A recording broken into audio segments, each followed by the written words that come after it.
you.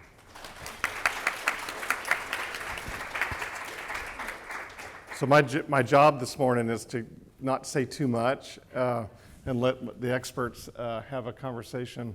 In the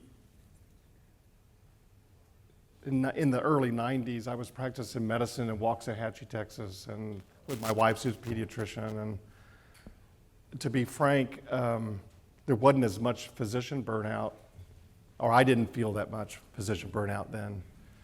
I would say that the burden, and what we heard yesterday, the burden on physicians is enormous. And it's only counterbalanced by the health disparities that we see in Texas and the United States. And it's a shame, you know, and it's discouraging. And there's these moral injuries that continue to happen every day while we're here.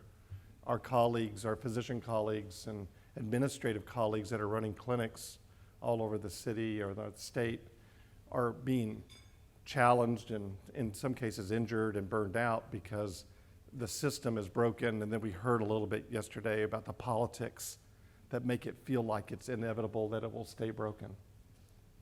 And inside of that sense of failure and fatigue, and you know, I'm running out of time. You know, I'm turning 65 this year, and I'm running out of time, and nothing's really changing.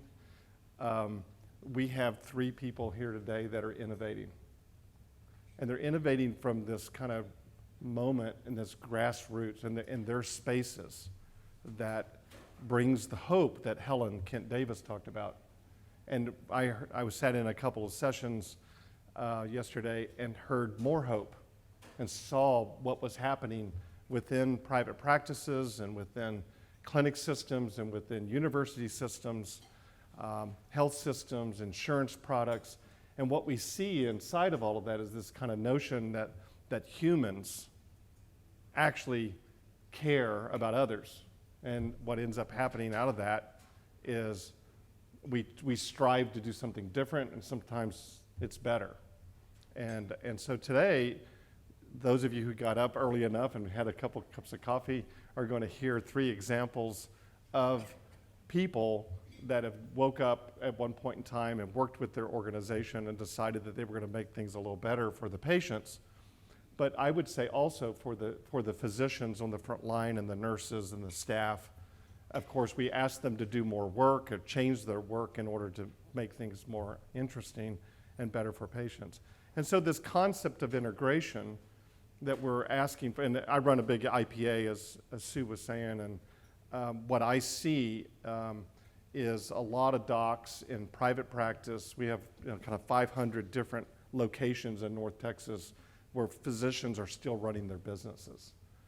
And I ask them to integrate, or I ask them to innovate, and that is to bring together new ideas, whether it's specialists coming together to form better service responses to the primary care colleagues, or primary care doctors coming together with behavioral health or oral health or whatever we're going to hear today to make it better for the physicians as well as the patients. And so I think that this is as we heard over the yesterday, was that there was we're in this moment, right? And there's forces, these external forces that are impinging on healthcare. Uvalde, who would guess, would actually impinge on healthcare, but it actually might be a moment where we can actually push politics past the craziness that we see in Texas to think about behavioral health in a different way. So I'm excited. I'm running out of time, and so I don't have any serious diagnosis. I'm not saying it that way. I'm just tired of striving to change and create a more just system, but it being thwarted. And what I'm encouraged about today, and we want to hear today, is these stories that these 3 people get to represent. I'm going to let them start here around what they're doing, the what, and then we're going to move to the why. And then we're going to talk a little bit about their how, okay? So Deborah, I'm going to let you introduce yourself, and we're going to, first up is, I'm going to not mess up her name, Deborah Morris-Harris, Chief Medical Officer with Prism Health North Texas. And I'll let her tell you her story about what's going on. And she's from my neighborhood, so. I'm here today primarily to talk about dentistry and how we've integrated dentistry into our primary care HIV practice in order to get better outcomes for people living with HIV. We have a few learning objectives. One is to understand what are those gaps.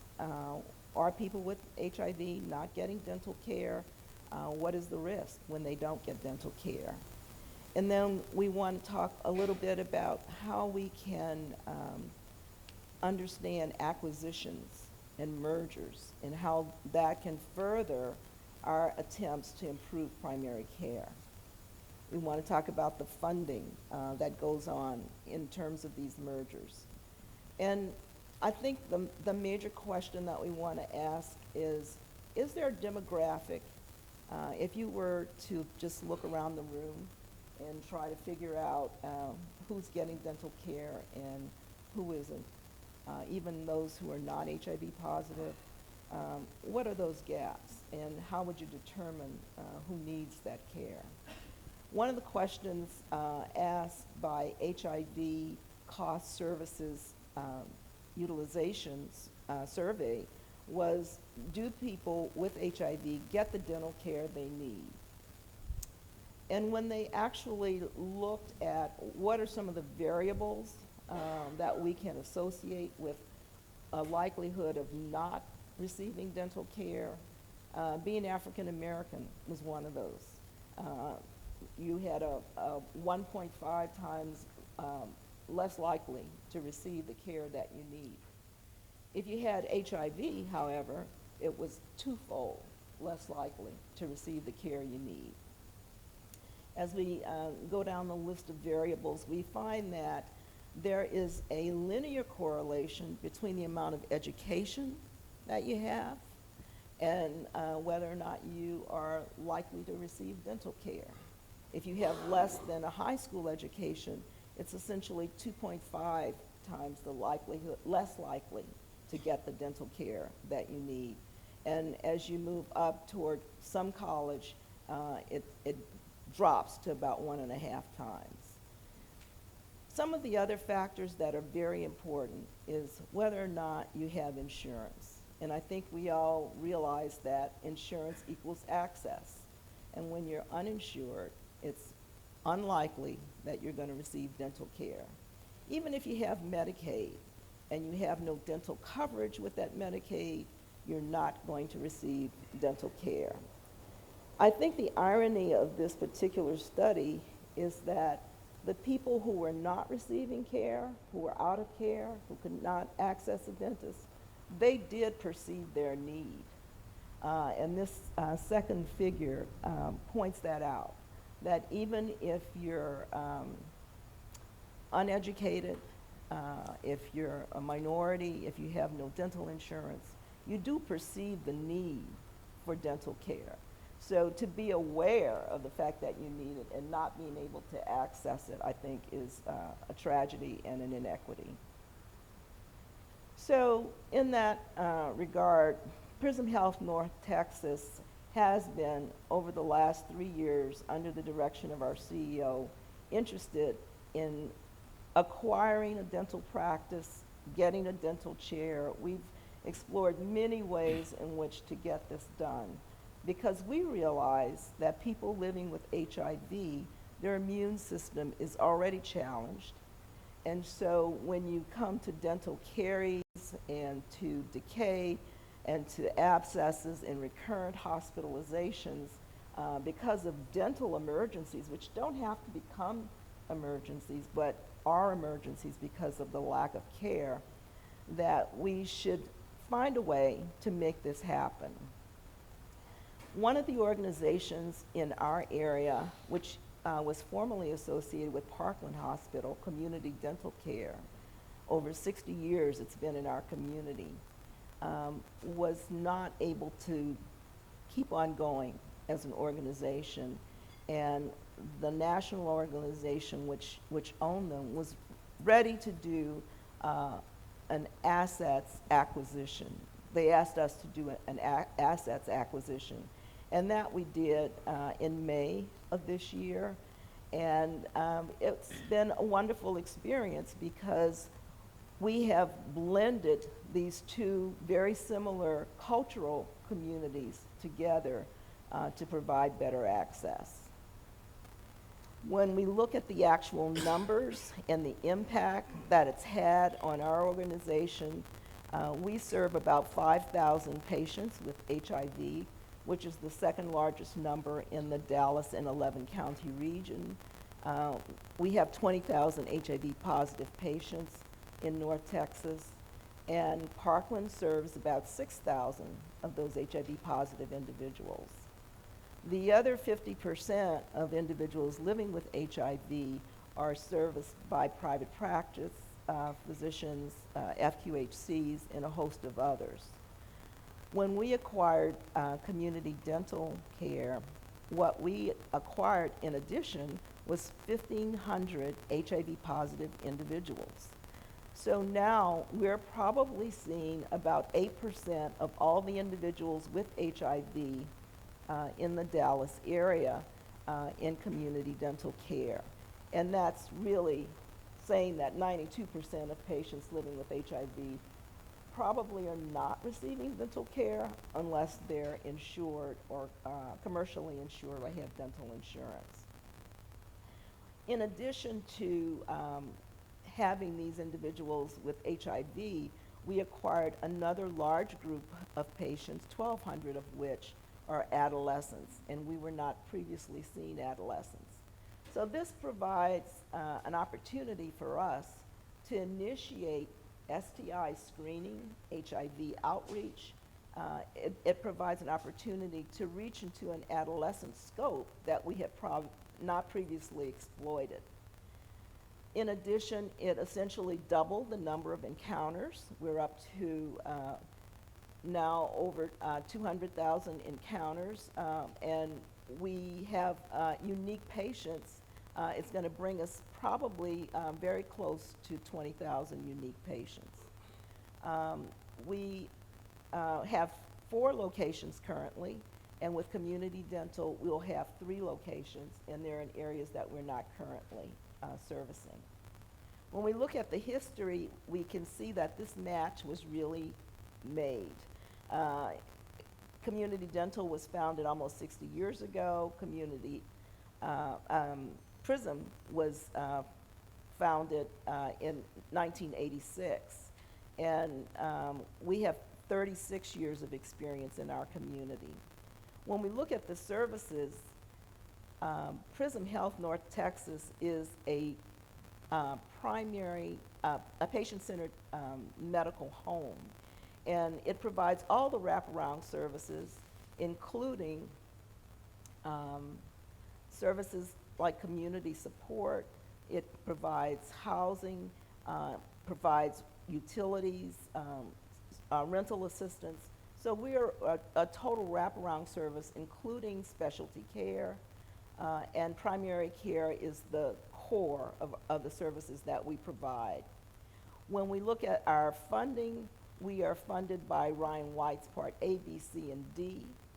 And this is very important because we were able to get the Ryan White funding from community dental transferred to Prism Health North Texas, which facilitated our taking care of patients with HIV. We also have a wide variety of commercial payers as well as Medicaid and Medicare. And so these 2 organizations can actually share funding sources and can share commercially insured patients. We have a private practice organization which is fully commercially insured and which will also be able to utilize the services of community dental. When we look at the demographics, we can see that we are trying to fill in those equity gaps. We fill in the equity gap by reaching out to those who have no dental insurance, who are elderly, as well as capitalizing on the fact that most of the Title V women and children do receive Medicaid. So there's a mix and a match of the uninsured and the insured. When we look racially and ethnically what's going on, we see that the majority of our patients are going to be either Hispanic or African American. When we look at community dental, it's about 84% that fall into those groups. When we look at our medical practice, it's 71%. And so this is just a representation of the age split that I told you. So we're getting this large number of younger individuals because of the bimodal curve that we see at community dental care. Our average age in the medical practice is only 36. So we get a 27% increase in our number of under 18, and that's very important. As we talk about PrEP and we talk about ways in which you can prevent STIs, we can reach those individuals. And as I said, race and ethnicity, we're talking about black and brown individuals primarily who are very low income. And the modal income of our medical patients is $0. And the average income is $18,000.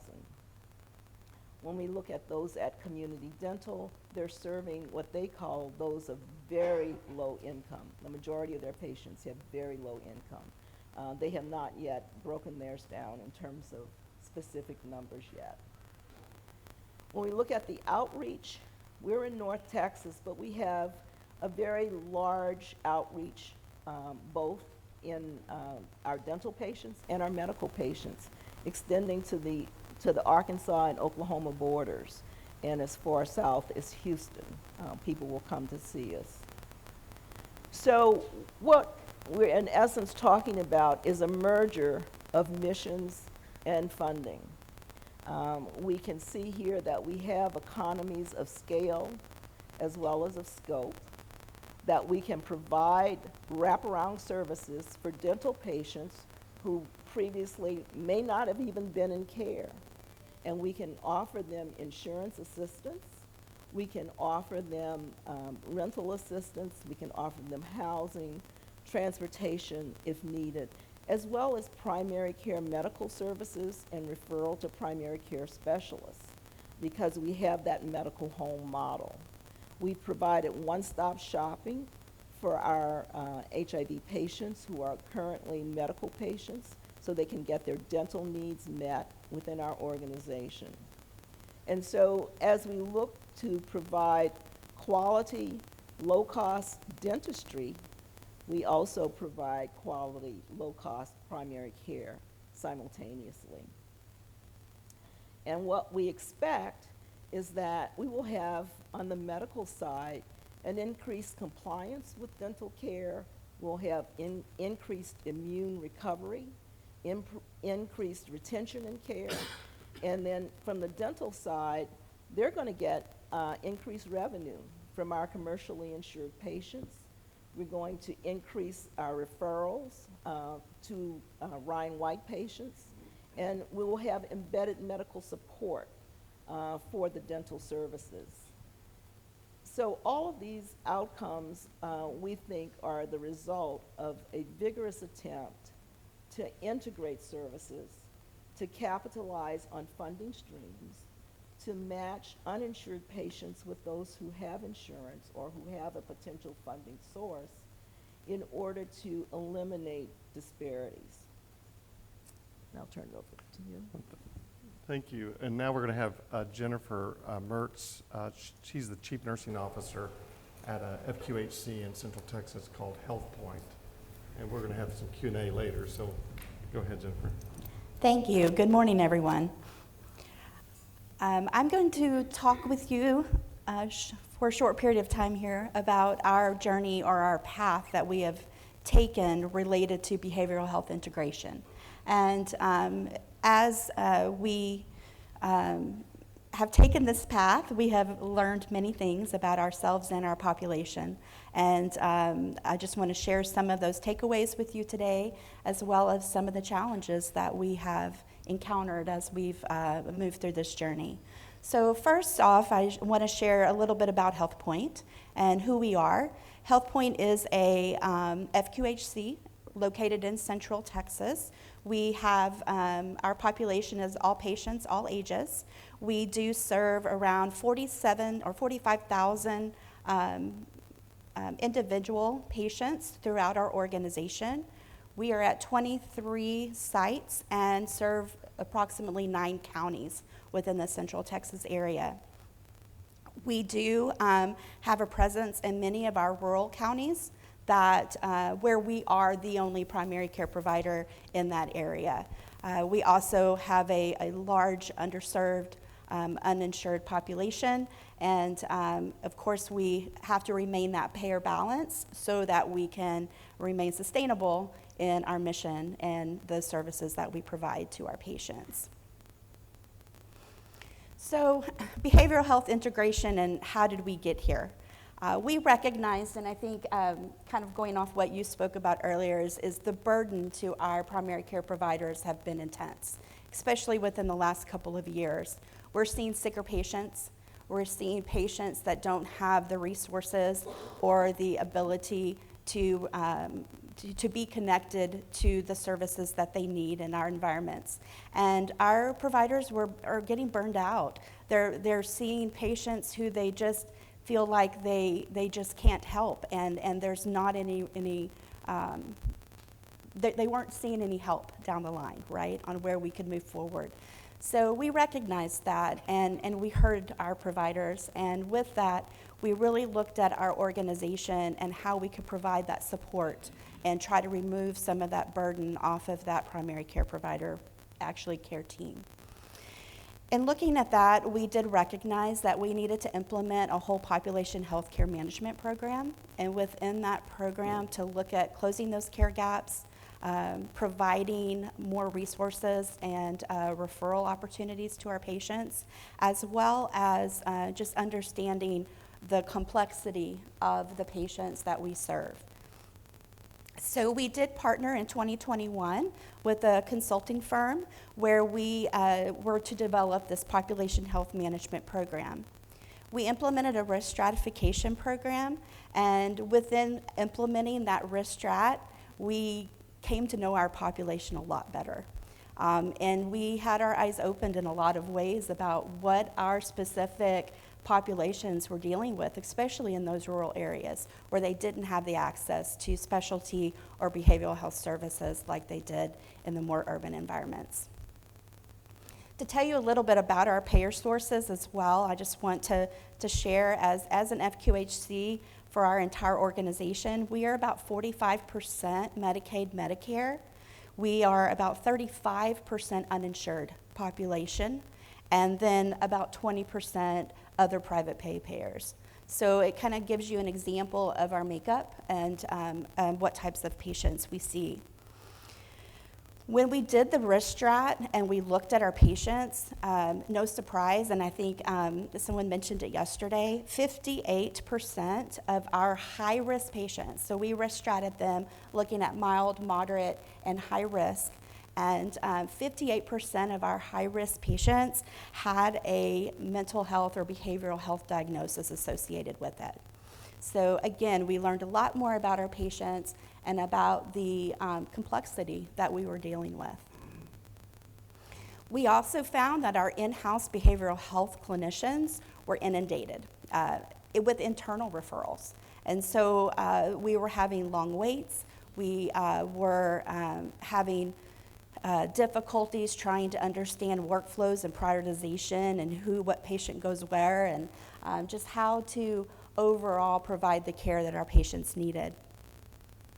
And then our external resources, as you all well know, have been inundated as well. So in those areas where we were trying to refer out to external resources, the wait times were months and months down the road, and we weren't able to provide that immediate care in so many instances that we needed to provide that service to our patients. So what we did is we went ahead and developed 3 pilot sites that we would utilize to start our chronic care management as well as our behavioral health integration program. We worked with the model based on the collaborative care and Medicare CCM models, and we did an integrated approach with chronic care management and behavioral health integration. With this model, we had teams made up of a RN care manager, a behavioral health care manager, which we recruited LCSWs for this role, and then also a community health worker. We did utilize our MAs and as a community health worker in this respect, and we utilized this as an opportunity to have a career ladder or clinical ladder approach for our unlicensed MAs, because we felt that our MAs that were working at a high level needed to be rewarded for the scope that they were going to be seeing within this process. So with our team, this team would work with the primary care provider and be able to look at the patient as a whole, right? The approach that we took was to just integrate these and then be able to have brief intervention embedded in the primary care clinic with the providers so that they could work with brief intervention for those mild to moderate patients that are being seen from a risk strat standpoint, but then be able to, if needed, refer to our centralized behavioral health department for additional resources, counseling, treatment, if they were at a higher risk or just needed additional services.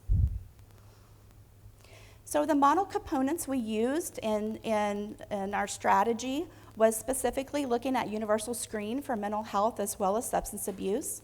We wanted to define or have very clear guidelines around our referrals to this program. That's where a lot of our challenges came, is we just didn't have a good standardized referral guidelines process. We were just kind of flying by the seat of our pants, honestly, trying to figure out what patient goes where. And that was extremely helpful, not only in clarifying what patients needed what service, but also in helping us educate what is behavioral health integration within a primary care provider setting.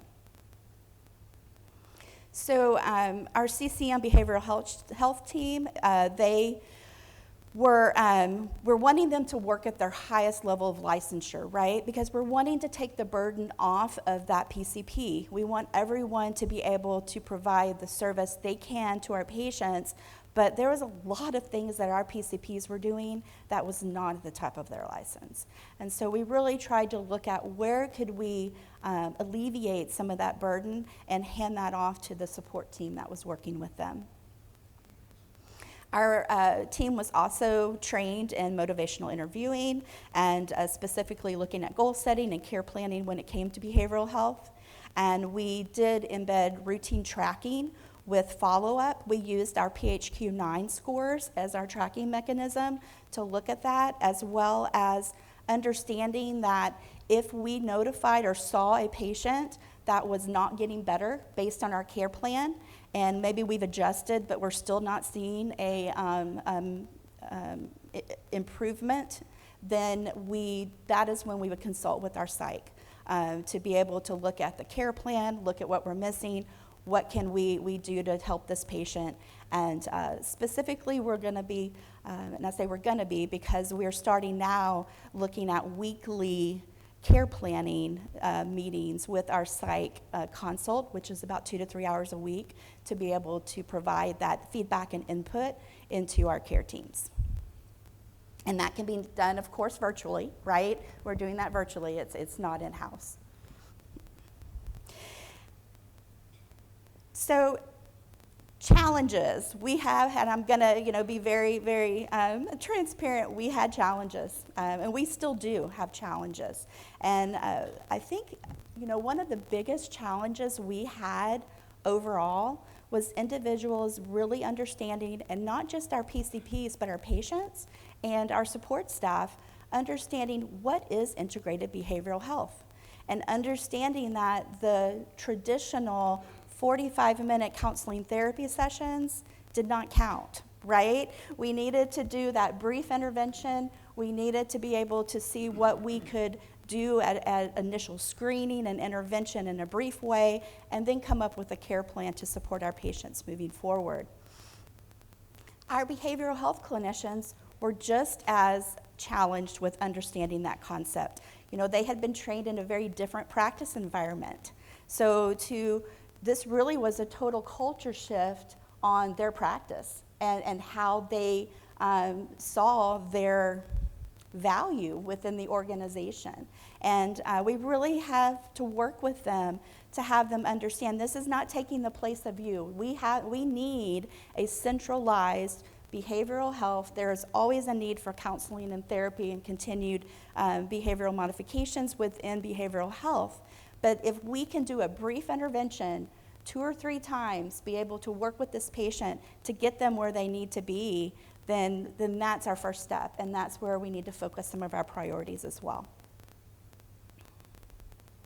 We also realized that population health management needed to be in place first before we went to behavioral health integration, to be able just to have an understanding. In our organization, we brought in a lot of new roles in with these programs, and a lot of our staff just did not understand, and our providers did not understand what were the roles, right? What is a behavioral health care manager? What is a population health care coordinator? What do all of these things mean, and how are they different from one another, and how are they different from what I'm doing on a daily basis? And so a lot of that were challenges as well that honestly we still work through on a daily basis and are continuing that journey. And that's all I had.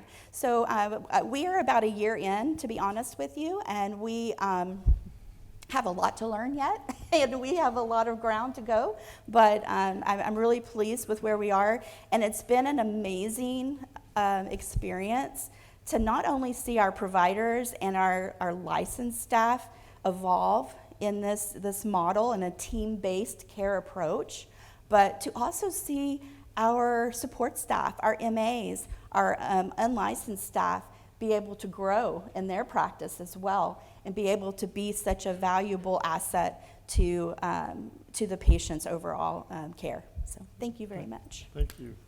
Next, we're going to turn to Dr. Turner Lewis. He's the board chair for an organization called Genovista, which is an ACO organization that also has Medicaid value-based contracts in Dallas. So, Turner? Thank you for having me.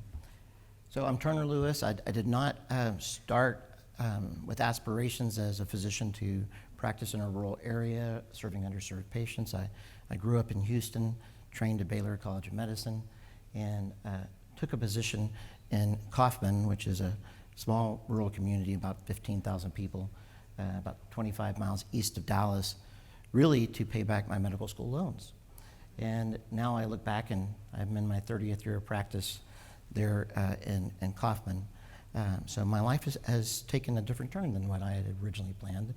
And I say that so that for those of you who are not in rural healthcare or not in population health, keep your eyes and your ears open, because you can find new ways that you might not have planned or thought of to impact a population. The population that I serve is over 11 counties. We have 75% of our patients are Medicaid, 20% are commercial, and 5% are self-pay. And over the last 15 years, I became more involved at the state level to the Texas Medical Association, and also with Dallas County Medical Society, specifically with Medicaid, trying to increase access to care for those underserved patients. About 5 years ago, Parkland Health Plan approached me and said, is there something you can do with the asthma population? We're really seeing high ER utilizers. And I said, well, what are your ideas? And 2 years later, we had decreased our ER utilization by 80%. And the problem was access to care, access to specialists, and population health. And that really opened my eyes. And so for the last 3 years through Genovista, I've been a participating physician in an ACO plan, Medicaid ACO plan, and then for the last year as board chair, as Jim mentioned. Genovista is a joint venture between Genesis Physician Group and Genovista Health Solutions, and it provides care for over 100,000 people. We have over 300 physicians in our network, and we have 12 different commercial Medicare and Medicaid plans. And we provide our physicians with population health technology and analytics. We have performance improvement staff, as well as staff to support quality improvement. We have nurse care managers and care navigators to support our high-risk patients, and we have certified coders to improve coding and documentation. But improvement in the quality of healthcare must first address social determinants of health. SDOH are conditions in the places where people live, where, how they learn, where they work, play, and all these things can affect their healthcare risk and their healthcare outcomes. The CDC has shown in its data that only about 10% of the factors that actually affect premature death are related to clinical care. So an effective population health management program must first understand the patient population that they are addressing. At Genovista, we use an artificial intelligence and machine learning company called Closed Loop. And Closed Loop helps tailor some predictive analytics to our patient population. They use available public health data as well as predictive factors that have been curated through evidence-based research and peer-reviewed research. This allows us to initiate evidence-based care plans and safety net programs, not only for certain chronic diseases and patient populations, but identify individual patients that are at risk as well. And here's a perfect example that this slide represents in South Dallas that a distance of merely 5 miles affects a person's lifespan over 20 years.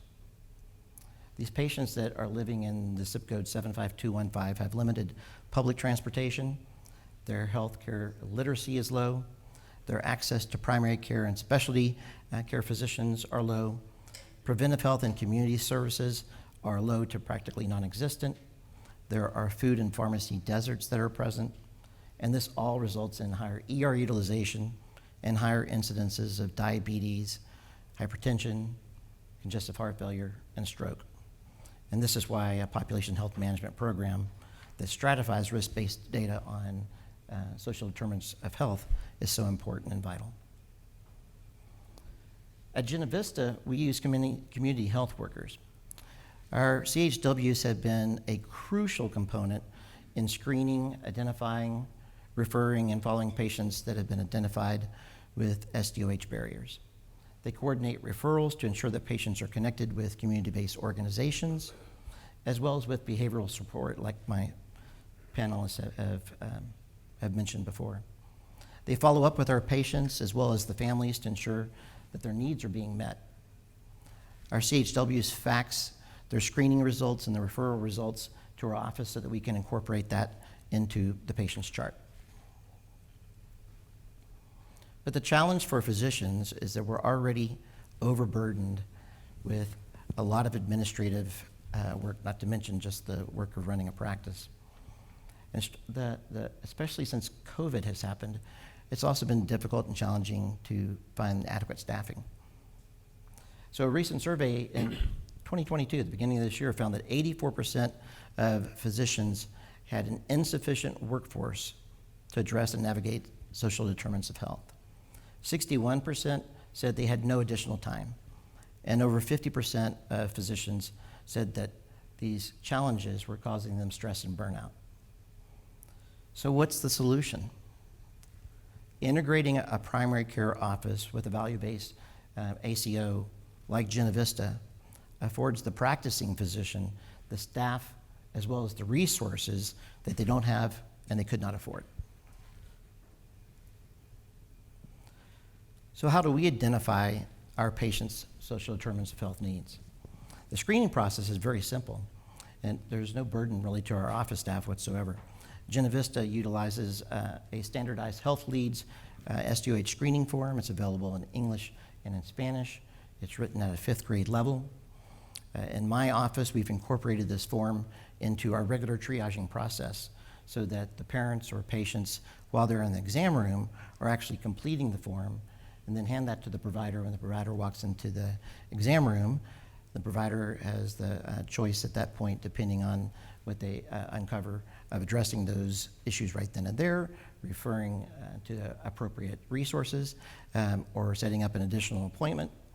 And then our staff takes those forms and daily faxes it to our community health workers, and then also to our billing staff. And so our billing staff then makes sure that we have the encounter documentation from those screening forms, and then sends that information through claims documentation to each of the insurers. Yet claims data can lag by 3 or more months, and before an ACO like Genovista can begin to analyze and risk stratify this, puts us at a disadvantage. So Genovista partnered with a company called Kanza. It's a physician-led company that was created by the Kansas Medical Society, and it already provides a HIPAA-secure health information exchange in over 50 states, Guam, Puerto Rico, and 10 additional countries worldwide. So we now have what is called Genesis Link. That's our HIE. It provides our staff as well as our physician groups a HIPAA-secure connection and a place to store all the quality data. It provides us a dashboard that we can use as individual physicians, but also as an ACO. And so that way we can follow care gaps, quality scores, hospital and ER admissions, and the most important is it's in real time. Now, the next best thing is it's absolutely at no cost to physicians. Okay, maybe that should be the first thing, okay? Because physicians are already burdened with too many fees and too many responsibilities and low reimbursement. But at Genovista, we believe that the financial and quality returns that the HIE will provide us is worth the investment. Finally, Genesis Link will actually help us do reporting for CMS, for HEDIS, and for MIPS as well. Lastly, what have we learned so far in this last year and a half that our office has been doing the S2H screening? We have found a number of obstacles, especially in the areas of behavioral health, as we've already mentioned up here today. The CHWs have been invaluable in reducing the burden on our physicians, as well as connecting patients with the support they so desperately need. We were surprised to uncover transportation issues that were directly leading to no-shows in our office, as well as higher ER utilization. There were a lot of one-car families. The primary bread earner would use the car during the day, and then once they got home, that's when they had the car available, and so all the offices were closed, they would go to the emergency room. We also uncovered a significant amount of illiteracy and healthcare illiteracy as well. And this really affected our success at annual well visits, as well as our ability to manage chronic diseases, as I mentioned with asthma. In my office alone, what we uncovered was that for one plan, we were missing out on $75,000 annually in unperformed annual well visits. Our patients also suffer from food insecurities. And food insecurities are the #1 driving factor for ER visits and hospitalizations. In addition, where your home is and the financial barriers that you may face also been shown to result in poor access to care and increasing the incidence of chronic diseases. So the bottom line is, by screening for SDOH barriers and in conjunction with our CHWs, Genovista is now improving healthcare outcomes. We're decreasing overall healthcare costs, and at the same time, we're improving the financial bottom line for physician offices. Thank you. Thank you, Turner. Well, that's amazing, right? I just go inspired. I'm inspired, and I know the story, but a private practicing physician innovating on the front line in Kaufman, Texas. Think about that for just a second. Let that wash over you, right? And then we have an FQHC in Central Texas, 50 years old, and decides, why don't we create a career ladder for some of our staff? And while we're helping patients. And then we have a 35 or 36-year-old organization that's focused on HIV decide, maybe we will get into the dental business. So pretty radical decisions by mature organizations. And I think that that's what we were alluding to yesterday, right? It's a little bit of a hope that innovation on the front line and elevating those stories through conferences like this brings some degree of hope that we really may not need Wall Street to rescue us. We may not need the legislature to rescue us as we might think. Maybe we can innovate, and maybe we just borrow the money from somebody and we make the changes. So with that editorial comment, I'd like to ask all of it. Obviously, it wasn't always great, right? I know a little bit about Turner's story. He's a very unique physician, but he's not that unique. But so what are if you could, all three of y'all kind of think about this question and then answer it as you wish. What were some of the organizational barriers? This audience out here goes, oh, y'all sound like, so y'all are so wonderful. Tell us some of the warts. Tell them kind of what staff person caused you the most trouble of doing this innovation? You know, what did you have to do, right? What, do you have to incentivize them with money? You know, what'd you do? You know, so you want to start, Deborah, since you've been resting for a minute? I think I can look at our challenges purely from a business perspective. The question that was foremost in our board chair's mind as a chief financial officer for a hospital was, are we going to make any money off of dental? And I think if you go around the country and you ask different FQHCs, they will tell you that the startup cost for dentistry is high. The equipment is high. It frequently breaks. And there's really not a lot of money to be made in dental care. But that's a purely spreadsheet financial analysis of the benefits of dental. And I think what our CEO had the hardest job doing was to talk about what were those hidden benefits that we really didn't see right off the bat. We're interested in becoming an FQHC. One of the hidden benefits is that most FQHCs do have dental care. And if you have dental care already embedded in your organization when you apply for FQHC lookalike status, that dental care becomes integrated in your overall PPS rate. So that in itself is a bonus. And the other thing is that we had a lot of program income from 340B. As you know, most HIV drugs are very expensive. So the differential between the 340B price and what we are able to dispense that medicine for retail usually runs around $1,000 per month, or has been running around $1,000 a month. The 340B gravy train may not always last. But we, at this point in time, did have the resources to invest in this dental practice.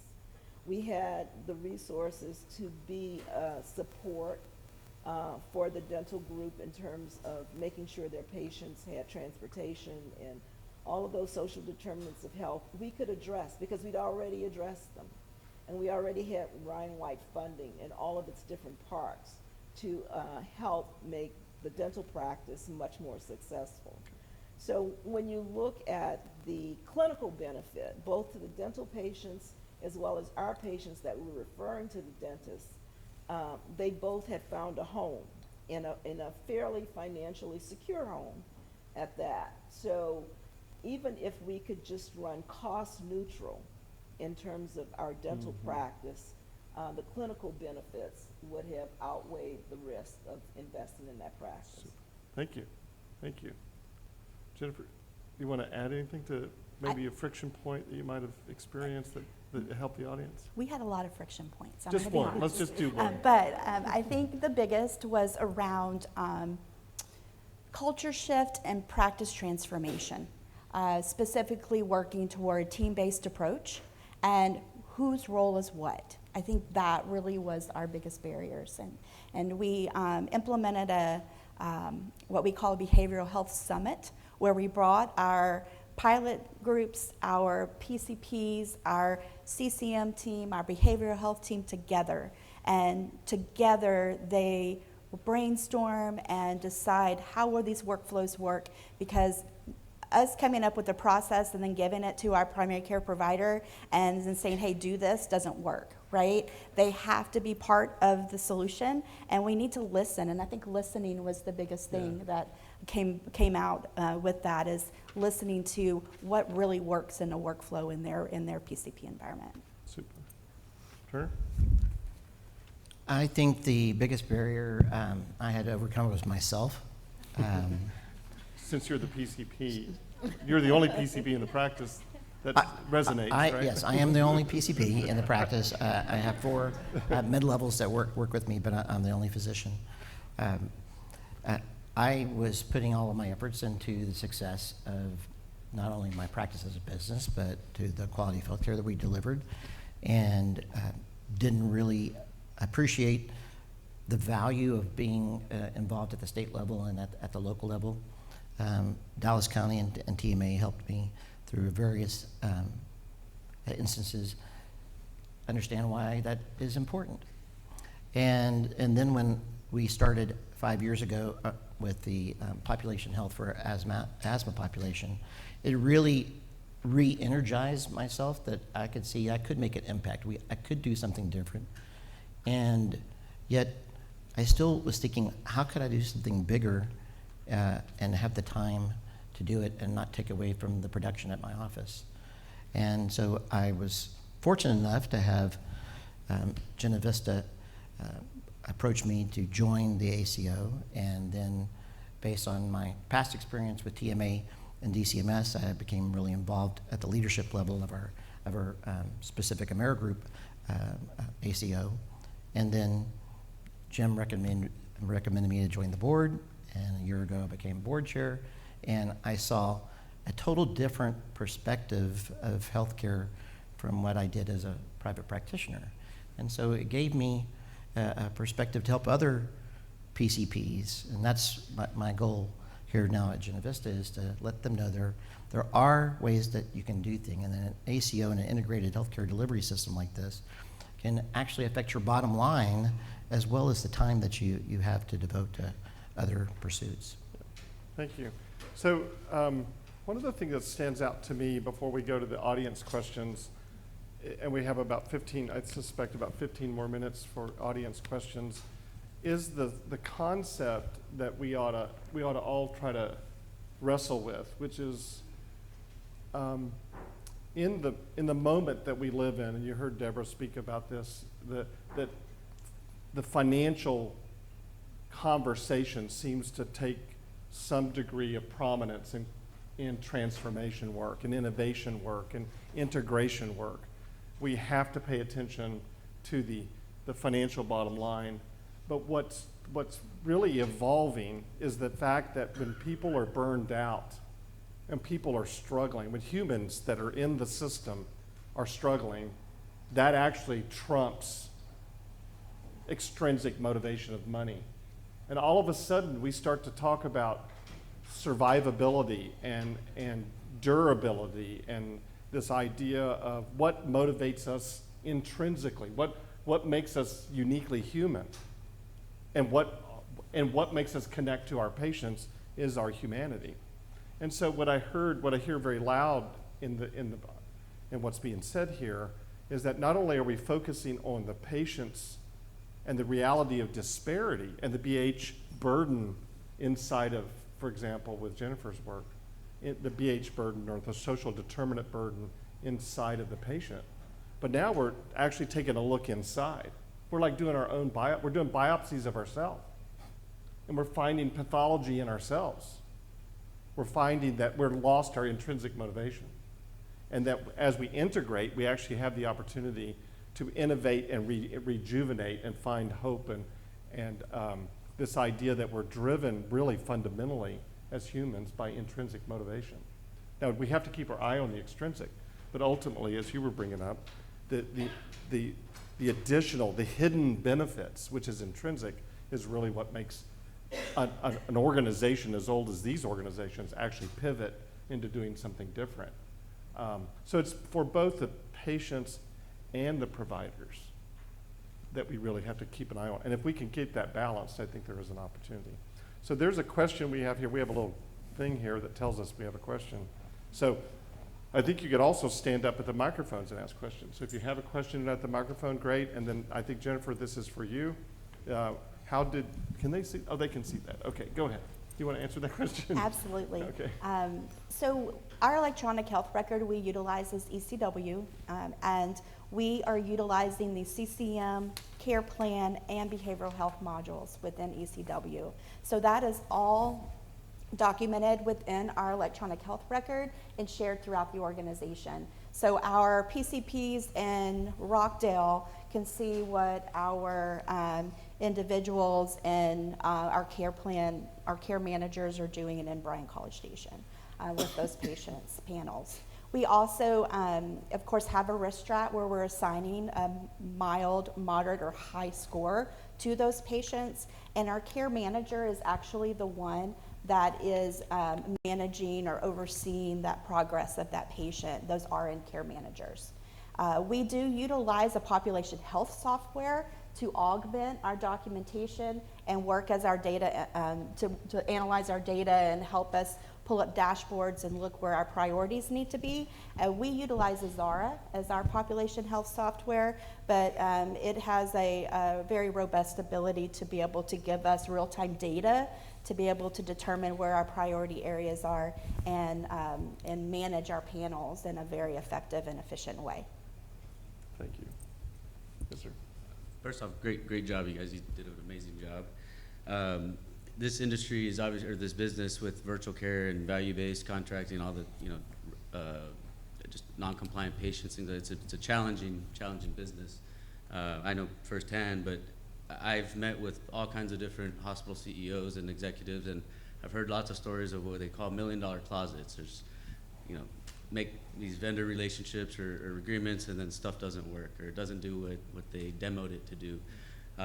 So with that said, all these new care models, all these new payment models, all this new legislation, it's a fast-moving train, right? And how do you guys keep up with that, with being so busy in the day-to-day of operations, and with all of these codes and care models being a lot of them time-based or having to need the people? You can have the best software in the world that does everything, but if you don't have the people, it can only go so far, so fast. And then you have Wall Street and private equity and venture capital companies seeing this massive, opportunity, a financial opportunity, and they're just throwing money trying to build whatever they can, but it doesn't do what you guys need. So with it being such a noisy space, so many companies trying to get into it, it's like the light bulb getting invented in healthcare.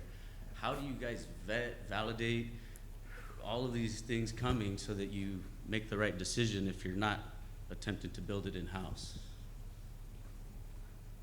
Wow. Yeah, thank you for that, Jennifer. I appreciate that. There's so many different ways to answer that question. I think the first thing is how do you stay on time with your patient task and do all this integration with behavioral health. You couldn't do it by ourselves. There's no way. We wouldn't have the staff, we wouldn't have the time. So that's why an integrated delivery system partnering with an ACO is so invaluable. It's also very difficult as a individual private practice physician to be able to have the time to, or even the knowledge to be able to vet what is a good company that you want to work with and what's not a good company. all I can really do is look at costs and ease of use. But once again, by being involved with an ACO, then we've got a chief medical officer and we've got other support staff that can help vet those companies for our entire ACO, and at the same time be able to help me narrow down what's the best avenue to pursue as a private practice physician. So I guess I enjoy the ability to wear multiple different hats, board chair, Medicaid, ACO leader, and then private practitioner. But it's a challenge. I think in our community, we also lean a lot into our national and state organizations to help us vet those processes and help us to really see where, within the communities we serve, where the best value is. And so I think leaning on your external resources as well, being able to vet those processes and help you understand where you can receive the best value. Our experience has been that we have tried to get the best and brightest in-house, and then when we can't, we look toward consultants. And we have really appreciated our association with TAC, and we've appreciated association with outside FQHCs, actually outside the state of Texas. One of the FQs that we've partnered with and actually is running our in-house pharmacy is Equitas out of Ohio. And they've been extremely valuable to us in getting the right pharmacy software, looking at how we want to go forward in terms of owning our own pharmacy. We try to internalize as much as we can from the outside, because in the long run, it's more cost effective. What you find soon about consultants is their work is never done. And it's a kind of moral hazard a lot of times when you get consultants. But we do appreciate, all ideas, and we try to let the expert in the room lead the innovation. So we will stand back and let the expert lead us. Yeah, one way I would answer the question would be to fail quickly.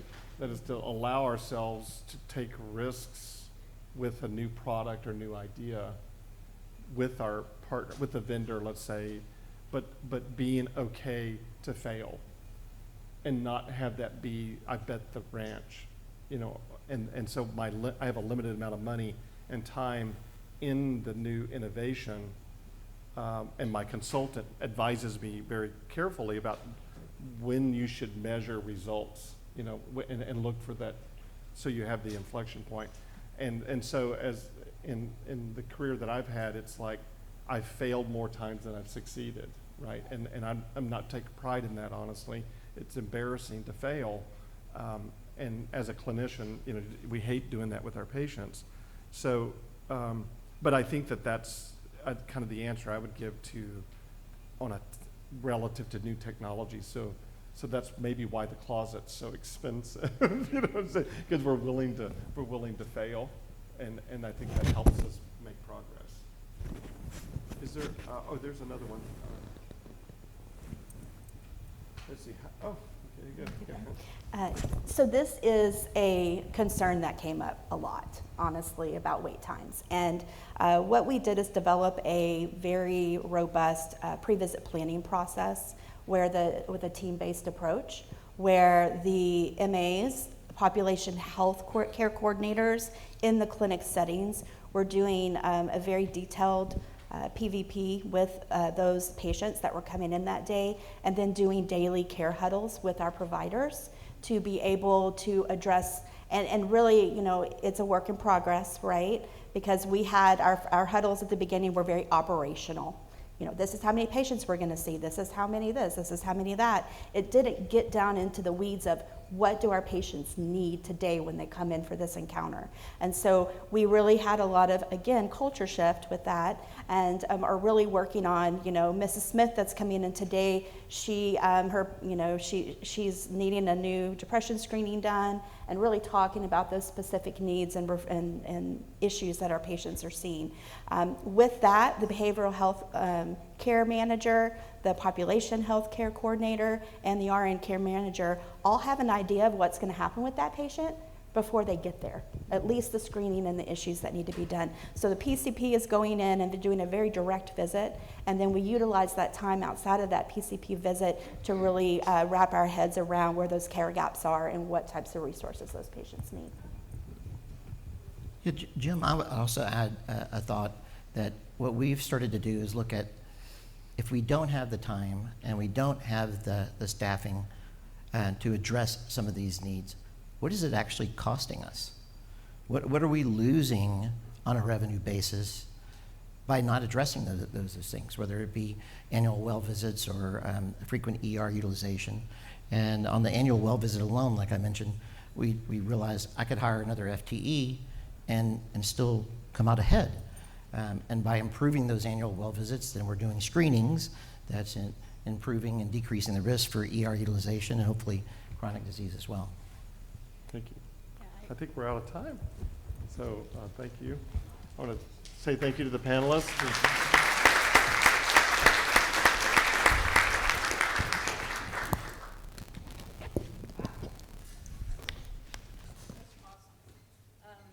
I love what you said, Jim. One of the things that you said, we can do a lot of this ourselves. And I think we all have a tendency to sort of look around and go, who's going to help us, right? The government is going to help us, or the payers are going to help us, which, but I think if anything, COVID has shown us that in fact, primary care clinicians and practices are quite resilient, right? I think that is a foundation. And I also think, I loved what Turner said, and I love Turner's honesty, that I was the biggest obstacle, and to be able to recognize that and to share that with folks, I think is very, very refreshing. And so I think what I heard from all these presentations was meeting the needs of our patients and our clinicians and our practices is really our true north. And I think sometimes we think we know what those needs are, but in fact we have to really take a look inside, and that's hard work. It's hard work, it's tough work, but it's the right thing to do. So let's have another hand for this excellent panel. They really were great.